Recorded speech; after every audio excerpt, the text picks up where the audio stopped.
반갑습니다. 네. 오늘도 주님 앞에 나와서 예배하는 여러분들을 주님의 이름으로 축복합니다.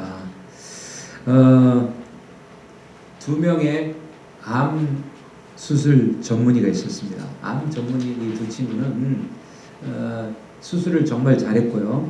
유능한 사람이었습니다. 그리고 이 두 친구가 진찰하는 환자는 대부분 비슷한 상황이었고 수술 성공률도 거의 비슷했다고 합니다. 그래서 이 두 의사가 수술 성공률도 비슷한 유명한 의사였는데, 근데 한 가지 차이점이 있었대요. 항암 처방을 할 때 항암 처방을 하고 나서 성공률의 차이가 있었다는 거예요. 수술의 성공률은 비슷했는데, 그래서 이제 한 친구가 물어보는 거예요. 자네나 나나 같은 약을 처방하는데 왜 내 성공률은 약을 처방했는데 20%밖에 되지 않고 자네의 성공률은 70%나 되는지 그 이유를 도대체 모르겠네 라고 질문을 했다고 합니다. 그랬더니 그 친구가 이렇게 얘기했다는 거죠. 자네는 환자들에게 약을 주지만 나는 희망을 주거든, 이렇게 얘기했다는 거예요. 그래서 그게 무슨 소린가 했더니 우리가 처방하는 약 이름은 하이드록시리아, 온코빈, 플라티늄, 에토포사이트, 이 네 가지인 경우가 많네. 그런데 대부분의 의사들은 이 약 이름을 써서 처방하지만 나는 앞 글자만 따서 이 약이 당신의 호프, 희망이 될 것입니다 라고 처방약을 주거든, 이렇게 얘기를 했다는 거예요.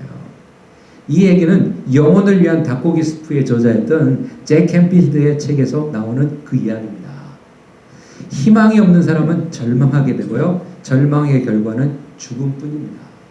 희망 한 글자에 모든 역경을 이겨낼 큰 힘이 있다는 거예요. 그래서 저도 제가 말씀드렸잖아요. 호스피스 병동에 저도 좀 한 2주 이상 이렇게 저희 아버님 때문에 있다 보니까 그 4인실이었는데 있는 분들이 수시로 바뀌는 거예요. 수시로 바뀝니다. 그 심지어 어제 들어왔던 사람은 오늘 오니까 없는 거예요. 왜 없는 거냐라고 했더니 그 사람은 갔다는 거예요. 나이는 20대 초반이었어요. 깜짝 놀랐습니다. 그래서 그 안병동에 호스피스 병동에 있는 분들을 보면 내 병이 나아진다, 내 병이 회복된다라는 희망이 없어요. 그렇기 때문에 이분들은 모든 게 이게 처져 있고요, 그 모든 게 힘이 빠져 있는 그런 모습을 보게 됩니다. 그래서 이 희망이라는 게 우리에게는 큰 힘이 된다는 거예요. 내가 이 약을 먹으면 내가 낫는다, 내가 이 수술을 하면 내가 회복된다 라고 하는 희망이 있으면 사람이 달라지는 겁니다. 사람이 죽는 것은 힘이 들어서가 아니라 희망이 보이지 않기 때문이라고 합니다. 사람은 희망의 힘으로 세상을 살아갑니다. 인류에게 희망은 오직 그리스도 예수뿐입니다. 오늘도 예수 그리스도께 모든 희망을 걸고 살아가시는 저와 여러분들 되시기 바랍니다. 크리스찬이라는 것은 예수 그리스도를 구원의 주님으로 믿고 섬기는 사람들을 얘기합니다. 그리스도께서 십자가에 죽으시고 부활 승천하신 후에 인간들에게 남긴 가슴 벅찬 약속이 있어요. 모든 크리스찬들이 간직하고 있는 최상의 궁극적인 그 약속, 그게 무엇입니까? 우리가 가지고 있는 약속이 무엇이에요? 우리의 소망이 무엇입니까? 예수님이 여러 차례에 걸쳐서 말씀하셨고요, 성경 말씀의 맨 끝에 굳게 새겨진 그 약속을 우리는 압니다. 그건 뭐예요? 바로 진실로 속히 오시는 강림이라는 거죠. 내가 다시 오시겠다는 거죠. 우리가 사도행전 1장을 보면 예수님께서 감람산에서 제자들과 많은 증인들이 있는 가운데 감람산에서 승천하십니다. 승천하시면서 예수님이 말씀하셨죠. 너희들이 본 모습대로 내가 다시 올 것이다 라고 말씀하셨다. 예수님은 다시 오신다는 강림에 대한 약속을 하셨다는 거죠. 이것이 없다면 우리의 믿음도 무너지고 말 겁니다. 그래서 크리스찬은 기다리는 사람이 되어버렸다는 거죠. 예수님이 다시 오신다고 했기 때문에 우리는 기다린다는 거죠. 올해도 우리는 주님이 다시 오심을 기다립니다.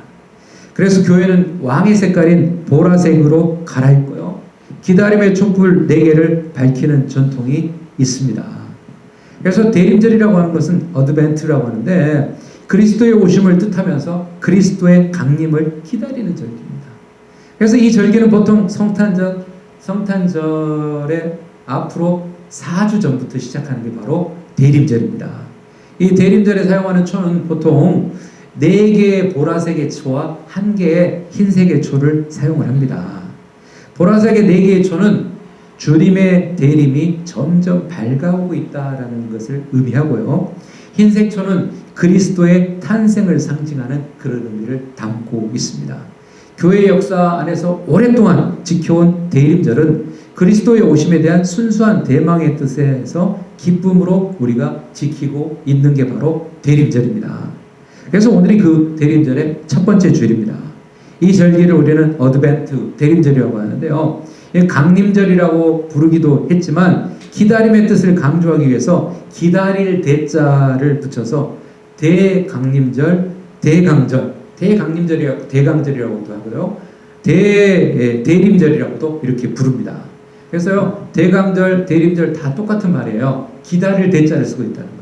그래서 예수 그리스도의 이 메시아의 오심을 기다리는 절기가 바로 대림절, 대강절이라는 거죠. 그래서 지금은 뭐 카톨릭과 함께 이 용어가 대림절이라는 용어로 이렇게 거의 통일돼서 사용하고 있는데요. 사람들은 묻습니다. 우리가 이토록 기다리는데 속히 오시리라고 하신 주님의 강림은 왜 이리 늦어지는 겁니까? 사람들은 계속 묻는다는 거죠. 너무 살기가 힘들고 어려운 사람들이 특히 더 간절히 소망합니다. 주님은 또 오신다고 그랬는데 왜 아직 안 오십니까? 빨리 오시면 좋을 텐데. 내가 죽음을 보지 않고 예수님 오시는 건 내가 맞이하고 예수님 따라서 같이 올라가면 좋을 텐데 왜 아직 안 오십니까? 라고 우리가 그렇게 자주 묻습니다. 그래서 우리가 이토록 기다리는데 속히 오시지 않는 것에 대해서 사람들은 긴장하고요, 초조해하고 그렇습니다. 그래서 그 대답 중에 하나를 오늘의 말씀을 통해서 얻을 수 있는데요. 초대교회의 사람들은 곧 예수님께서 다시 오실 줄을 믿고 매우 급하게 준비를 했다고 합니다. 예수님이 금방 오신다라고. 심지어 일도 하지 않고요. 종말을 기다리면서 선을 행하다 금방 낙심하기도 했대요. 왜? 예수님이 오신다고 했더니 금방 오시지 않을까라는 생각에 뭐 아무것도 하지 않고 그렇게 있었다는 거죠. 그들은 바울 사도에게 주님의 재림이 늦어지는 이유가 뭡니까? 라고 자꾸 물어봤다는 거죠. 그러나 성경은 그 이유를 가르쳐주는 대신에 우리가 살아가야 할 자세에 대해서 더 중요하게 알려주고 있습니다.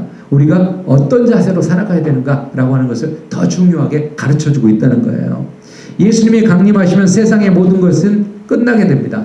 그런 까닭에 강림의 때를 인간보다 더 애태우게 기다리는 분이 있는데 그분이 바로 예수 그리스도십니다. 죄 많은 인생이 하나님의 품으로 돌아오기를, 하나의 생명이라도 더 구원 얻기를 기다리시는 분이 바로 우리의 구원자 예수 그리스도라는 거죠. 사랑하는 사람을 간절히 기다리는 마음은 어떤 것일까요? 마음과 몸을 바로하고 그를 위해 기도하며 다시 만날 때를 위해서 준비합니다. 가슴에는 한없이 그리움과 용서와 자비를 품고 있습니다. 날짜보다 그 자체가 더 중요한 이유가 바로 이런 거라는 거죠.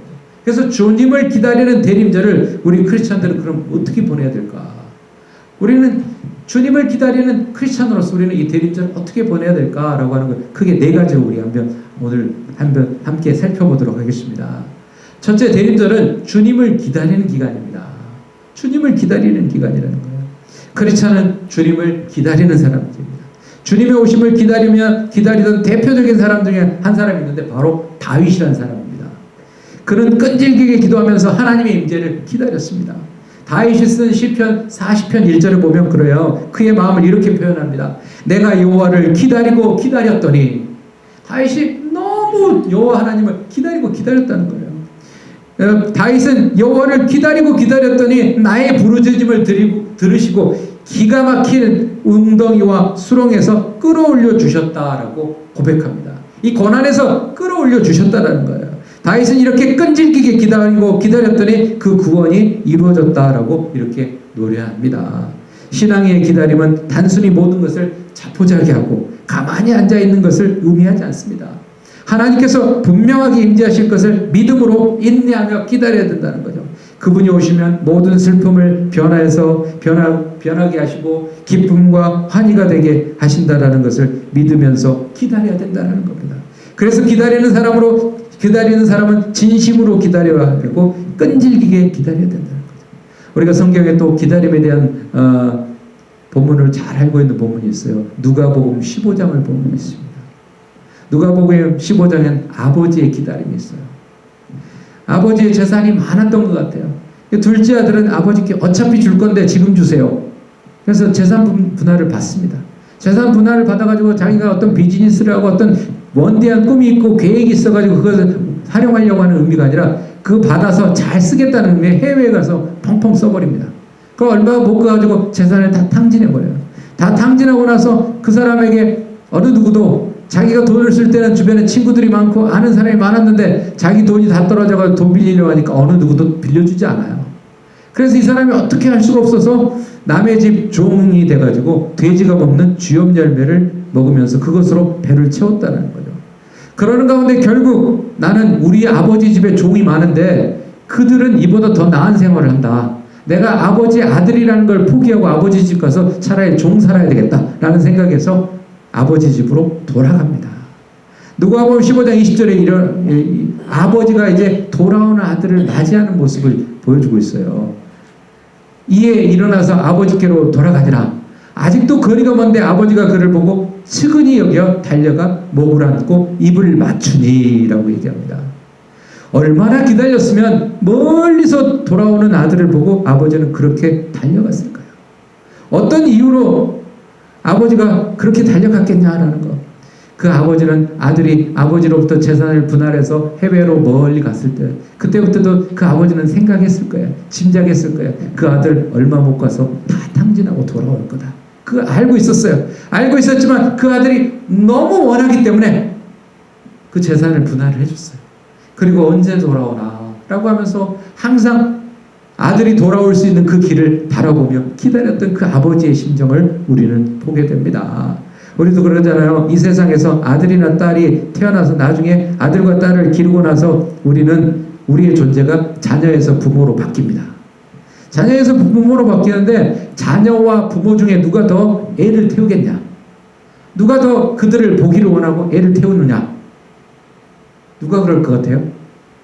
누가 그럴 것 같아요? 자녀들이 부모를 막 더 원하고 막 그럴 것 같아요? 부모가 자녀를 더 원할 것 같아요? 모른 척 하지 마시고 얘기하세요. 이것은 100% 자녀보다는 부모가 더 원합니다. 부모가 자녀를 생각하는 마음이 훨씬 더 크다라는 거예요. 더 간절하다라는 거죠. 우리 하나님 아버지의 마음이 바로 그런 마음입니다. 매월 첫째 주일이 오면 예배 전에 Abide with me 때 저물어 날이 어두우니 라고 하는 그 찬송을 이렇게 매번 이렇게 틀어주는 교회가 있다고 합니다. 그 틀어주는 교회가 있는데 다른 나라에서 온 뭐 그런 그리스도인들도 다 들어요. 근데 가사는 조금 다르지만 곡조는 들어본 것 같아. 왜? 전 세계 많은 기독교 개신교에서 이 곡을 가져다가 찬송가로 만들어서 많이 들어봤기 때문이라는 거죠. 그런데 마지막 부분은 또 거의 비슷해요. Coming home, coming home, never more to roam. 돌아옵니다. 집에 옵니다. 다시 더 방황하지 않으렵니다. 라고 하는 그 말을 그 곡이 그 곡조가 거의 비슷하게 모든 찬송가에 그렇게 들어있다는 거죠. 그래서 더 이상 방황하지 않고 내 아버지 집으로 돌아가겠다라고 하는 coming home이라는 거. 주님을 향한 회개와 신앙의 고백의 시간을 우리는 거기 그 찬양을 통해서 보게 됩니다. 세상의 그리스도인들은 언어와 인종과 이런 것들을 초월해서 내 아버지가 계신 집으로 돌아가겠다는 고백이 있어야 됩니다. 우리 아버지 하나님은 우리가 아버지 집으로 돌아오기를 기다리신다라는 그 사실을 기억하시기 바랍니다. 하나님은 여러분들이 하나님의 전으로 하나님을 만나려고 찾아오기를 간절히 소망하고 기다리신다라는 그 사실을 기억하시는 여러분들 되시기 바랍니다. 두 번째로 대림절에 우리는 어떤 자세로 보내야 될까요? 두 번째 대림절 이 시기는 자다가 깰 때입니다. 11절 볼까요? 또한 너희가 이 시기를 알거니와 자다가 깰 때가 벌써 되었으니 이는 이제 우리의 구원이 처음 믿을 때보다 가까웠습니다. 라고 얘기합니다. 본문의 말씀은 말씀을 받은 사람들이 누구냐면 로마 교회 교인들이에요. 로마 교회는 그 교인들은 주님의 재림을 맞이하기 위해서 긴박감으로 가득 차 있었습니다. 주님이 언제 오실까? 금방 오실 것 같아. 내가 잘 준비하고 있어야지 라고 하는 긴박한 마음을 가지고 주님의 재림을 기다리는 사람들이 바로 로마 교회 교인들이었습니다. 죄와 어둠의 시대가 깊어가면 깊어갈수록 거룩함과 빛의 시대는 가까이 오는 법입니다.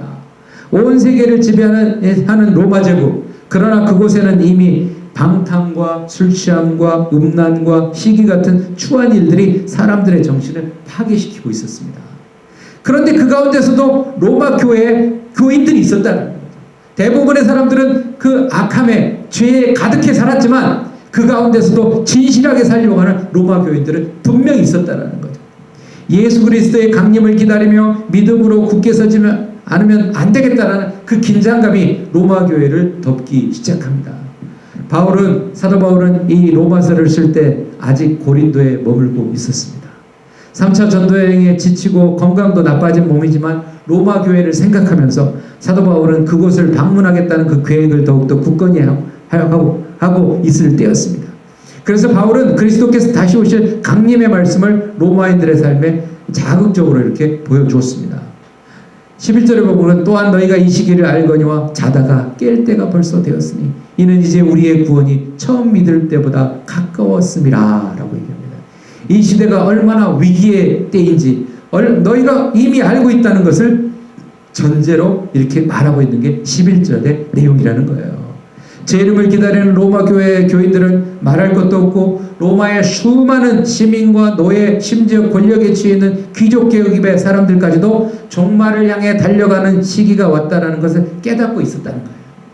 그래서 우리가 살고 있는 지금 시대도 마찬가지잖아. 예수 믿는 사람이나 믿지 않는 사람이나 한결같이 동일하게 하는 말은 뭡니까? 세상이 말세다라고 해요. 세상의 끝이 거의 가까웠다라고 동일하게 그렇게 얘기를 하고 있다는 거죠. 당시 로마도 마찬가지였다는 거예요. 로마 교회의 진실한 교인들뿐만 아니라 교인들이 아닌 사람들도 세상의 종말이 가까웠고 예수의 강림이 가까웠다는 걸 다 인식하고 있었다는 거죠. 그러나 모든 사람이 깨어있지는 않았다는 게 사실이다. 모두가 깨어있지는 않다는 거죠. 김창인 목사님의 다니엘 이야기라는 책에 보면 이런 내용이 나옵니다. 깨달음이 없는 공부는 몹시 답답하고 지루하다. 내가 설교하는 동안에도 내 마음에 부딪혀 오지 않으면 지루해서 견디지 못한다. 그러나 깊은 깨달음이 있으면 시간 가는 줄 모른다. 그래서 하나님의 말씀을 들을 때 시간 가는 줄 모르게 은혜 받는 사람이 있는가 하면 지루해서 몸을 비비 꼬는 사람도 있다. 하나님께서 무엇인가 보여주실 때 거기에 나타나는 하나님의 뜻, 하나님의 경륜, 목적을 깨닫는 사람이 가장 복된 사람이다 라고 이렇게 적고 있습니다. 마음에 하나님의 말씀에 대한 깨달음이 있으면 그렇게 재미있을 수가 없습니다. 깨달음이 없으면 회개할 수가 없습니다. 깨달음이 없으면 말씀에 수반되는 행동을 할 수가 없습니다. 깨달음이 없으면 아무리 듣고 배워도 실력이 되지 않는 거라는 거죠. 깨닫는 은혜를 구하시는 여러분들 되시기 바랍니다. 깨달음은 큰 복이고 은혜입니다. 적어도 주님을 따르고 기다리는 우리 크리스찬들은 영적으로 깨어 있어야 됩니다. 깨어나야 되는 시기가 바로 대림절이라는 것을 기억하시면서 이제는 영적인 잠에서 깨어나는 여러분들 다 되시기를 바랍니다. 세 번째로 대림절을 맞이하는 우리는 어떻게 해야 되나? 대림절에는 어둠의 일을 벗고 빛의 갑옷을 입어야 됩니다. 본문 12절에 얘기하죠. 밤이 깊고 낮이 가까웠으니 그러므로 우리가 어둠의 일을 벗고 빛의 갑옷을 입자라고 얘기합니다. 여기서 사도 바울은 로마인들을 향해서 어둠의 일 몇 가지를 구체적으로 13절에 지시래요. 그들에게 지금 현재 어둠의 일이 있는데 그게 무엇인가라는 걸 13절에 얘기를 해요. 13절 한번 보죠. 낮에와 같이 단정히 행하고 방탕하거나 술 취하지 말며 음란하거나 호색하지 말며 다투거나 시기하지 말고. 여기서 보면 당시에 로마 사회, 로마 교회들도 뭐 일부 그랬겠죠. 로마 사회 사람들이 어때요? 단정하지 않았어요. 방탕했습니다. 술 취했습니다. 음란했습니다. 호색했습니다. 다퉜습니다. 시기했습니다.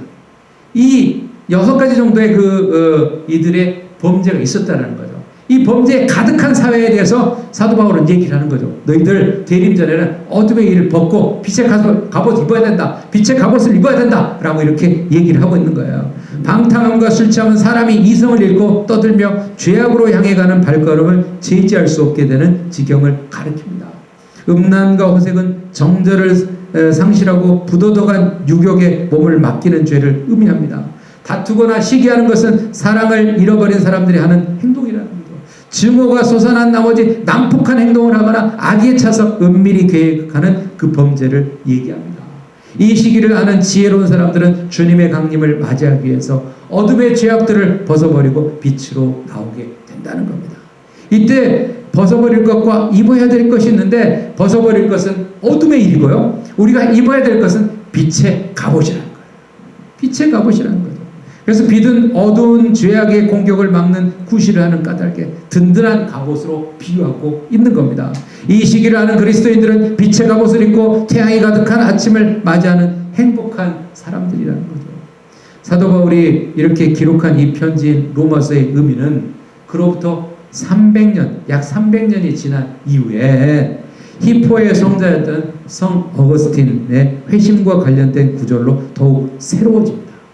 어거스틴은 그의 저서의 고백록에서 이렇게 말하고 있습니다. 그는 절망을 안고 밀라노의 한 정원을 거닐고 있었습니다. 나는 그 죄에 얽매여 있는 것만 같아 애처로운 목소리로 부르짖었습니다. 언제까지입니까? 내일 또 내일입니까? 지금은 왜 안 됩니까? 어찌하여 내 더러움이 지금 당장 끝나지 않습니까? 이렇게 말하며 내 마음은 산산이 부서진 채로 슬피 울고 있었습니다. 때마침 이웃집에서 들려오는 소리가 있었습니다. 집어 읽어라 하는 것이었습니다. 금세 내 안색이 변하며 나는 곰곰이 생각해 보았습니다. 어린이들이 무슨 놀이에 저런 노래를 부를까? 그러나 어디서 들어본 기억이라고는 전혀 없었습니다. 나는 울음을 뚝 그치고 일어섰습니다. 이는 곧 하늘이 시키는 일이었다는 것.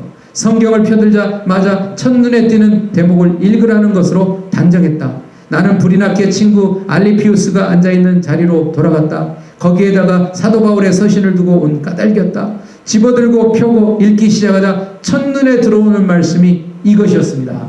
바로 그것이 로마서 13장 13절 14절이었다는 거죠. 13절 14절이었습니다. 낮에와 같이 단정히 행하고 방탕하거나 술 취하지 말며 음란하거나 호색하지 말며 다투거나 시기하지 말고 오직 주 예수 그리스도로 옷 입고 정력을 위하여 육신의 일을 도모하지 말라라고 하는 말씀이었다는 거죠. 더 읽을 마음도 그럴 필요도 없었다. 이 말씀을 읽고 난 다음에 어거스틴은 내 마음에는 빛이 쏟아져 들어왔고 의심의 온갖 어둠이 사라져 버렸다라고 어거스틴은 그의 고백록에 그렇게 기록하고 있습니다. 기독교의 역사에 남을 회개의 고백이 이 구절을 통해서 나왔다는 겁니다. 어거스틴은 이 경험을 어머니 모니카에게 말씀을 드리자 어머니는 기쁨에 넘쳐서 승리의 찬미를 하나님께 드렸습니다. 그 내용이 바로 에베소서에 있는 말씀입니다. 에베소서 20장 20절 21절에 있는 말씀이에요. 우리 가운데서 역사하시는 능력대로 우리가 구하거나 생각하는 모든 것에 더 넘치도록 능히 하실 이에게 교회 안에서와 그리스도 예수 안에서 영광이 대대로 영원 무궁하기를 원하노라. 아멘. 죄악 가운데 고민하던 어거스틴처럼 어둠의 죄악을 벗어버리고 빛으로 나오는 여러분 모두가 되시길 주님의 이름으로 축원합니다. 우리가 대림절을 어떻게 보내야 될까? 마지막 네 번째 또 우리가 함께 보겠습니다. 네 번째, 대림절에는 예수 그리스도로 옷 입고 육신의 일을 도모하지 말아야 됩니다. 14절 보죠. 오직 주 예수 그리스도로 옷 입고 정욕을 위하여 육신의 일을 도모하지 말라라고 얘기합니다. 본문에 육신의 정욕들을 열거한 뒤에 오직 그리스도로 옷 입고라고는 비유의 말씀을 사용하고 있습니다. 그렇다면 그리스도로 옷 입는다라는 의미가 무엇입니까? 그리스도로 옷 입는다는 게 뭐예요? 성도들의 성결한 삶에 초점이 맞춰집니다. 주님의 강림을 기다리는 우리의 자세는 그 앞에 흠이 없이 서기 위해서 부단히 노력을 할 겁니다. 그러나 흠이 없는 상태를 인간 스스로 만드는 것은 불가능해요. 그래서 인간은 연약해가지고 그 누구도 완벽하지 못하고 온전하지 못합니다. 흠 없이 온전한 사람이 누가 있겠냐는 거예요. 다 허물덩어리고요. 흠덩어리입니다. 따라서 우리는 모두 허물투성인 인생들이라는 거죠. 우리는 성미가 급해가지고 사고를 치고요. 마음을 풀지 못해 원수를 맺고요. 속된 생각에서 벗어나지 못하고요. 돈의 노예가 되고요. 정욕을 주체하지 못하고요. 게으르고 이기적이고요. 때로는 교만하기 이를 데 없는 삶을 우리가 살아간다는 거죠. 아무리 올바르게 살려고 애를 써도 여러 가지 험난한 세상 풍파가 우리를 가만 놓아두지 않는다라는 거죠. 그래서 우리는 쉽게 죄악 가운데 빠지고요. 우리가 허물과 죄 가운데 우리가 살아간다는 거죠. 한국에서 있었던 일입니다. 어떤 사람이 마트를 갔어요. 과일을 사러 마트를 갔는데 큰 사과가 5개가 들어있는 봉투가 있었어요. 동네 마트에 갔는데 큰 사과가 5개가 들어있는 봉투가 있어요. 근데 거기에 메모가 되어 있는 겁니다. 이 과일은 좋은 품질인데 약간의 흠이 있습니다. 그래서 고객들이 이해하신다면 저렴하게 구입하실 수 있도록 판매를 합니다. 라고 이렇게 붙여놨어요. 그런데 재미있는 사실은 이 사과가 더 잘 팔렸다. 왜 더 잘 팔렸을까? 이 사람이 그걸 사가지고 가서 집에 가서 이렇게 깎아서 먹어봤어요. 너무 맛있더라는 거죠. 이 사과가 흠이 조금 있었다는 거 외에는 사과의 품질이 너무 좋았다는 거죠. 그래서 너무 만족했다는 거죠. 그래서 우리는 여기서 봤을 때 실제 그 사과를 구입해 보니 약간의 흠이 있을 뿐이지 맛은 너무도 훌륭한 사과였다는 거죠. 우리는 하나님 앞에 결코 완전할 수 없는 피조물입니다. 거룩함과 성결함에 흠이 있는 사람들이에요. 여러분들은 어느 누구도 흠이 없는 사람이 어디 있겠습니까? 다 흠이 있는 거죠. 다 부족한 거죠. 비록 완전한 성결을 유지할 수 없어도 다시 강림하시는 우리 주님께서는 이 흠을 덮어주실 만한 열매가 우리가 주님이 덮어주실 만한 그런 열매가 그런 성도가 되어야 된다는 거죠. 인생의 상처를 이겨내기 위해서 힘쓴 그 모습을 어루만져 주실 수 있을 만큼의 흠으로 우리가 최소화해야 된다는 거예요. 우리가 예수 믿으면 다 용서해 주니까 내 마음대로 그냥 내 뜻대로 그냥 살아버려. 그건 잘못 믿는 겁니다. 우리가 예수를 믿어도 우리가 바르게 살려고 하고요. 예수를 믿어도 되도록이면 죄 짓지 않으려고 노력하는 그런 삶을 우리가 살아가야 된다는 거죠. 그래서 우리는 오늘의 이 말씀처럼 그리스도께서 덮어주실 만한 옷을 우리가 입어야 돼요. 예수 그리스도께서 우리를 감싸주실 만한 그런 옷을 입어야 된다는 거죠. 세상 풍조에 밀려서 이리저리 흔들리며 육신의 일을 도모하다가 결국 주님 앞에 설 수 없게 된다면 우리의 삶은 아무런 소망이 없게 됩니다. 다시 강림하실 예수님께서 우리의 흠을 어루만져 주시고 성결하다고 인정해 주셔야만 한다는 거죠. 이것을 위해서 그리스도로 옷 입는, 그리스도와 영적인 연합을 누리는, 그것을 추구하는 노력을 하는 저와 여러분들 되시기를 바랍니다. 사랑하는 성도 여러분, 기다림의 절기인 대림절 기간에는 우리의 죄악과 잘못을 자주 되돌아보면서 회개하고 새로운 결단을 하며 경건하게 보내는 그런 절기가 바로 대림절입니다.